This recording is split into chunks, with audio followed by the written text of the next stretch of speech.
Welcome to the Phone Transformer channel. In today's video, we'll show you how to turn on direct messages on TikTok, step by step. If you find this video helpful, please subscribe to our channel for more tech tips and tutorials. Let's get started. Step 1. Begin by opening the TikTok app on your Android phone. Make sure you're already logged into your account before moving forward. Step 2. Next, look for the profile icon in the bottom right corner of your screen. Tap on it to access your profile page. Step 3. Once on your profile page, locate the 3 horizontal lines, also called the menu icon, at the top right corner of your screen. Tap on it to open the menu. Step 4. From the menu, scroll down and find the Settings and Privacy option. Tap on it to proceed. Step 5. Inside the settings, look for the Privacy option and tap on it to access more options.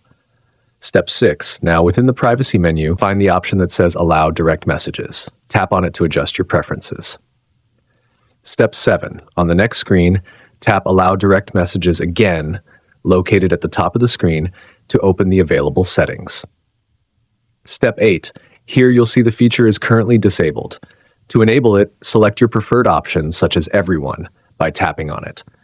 And just like that, you're all set. Thanks for watching, and see you in the next video.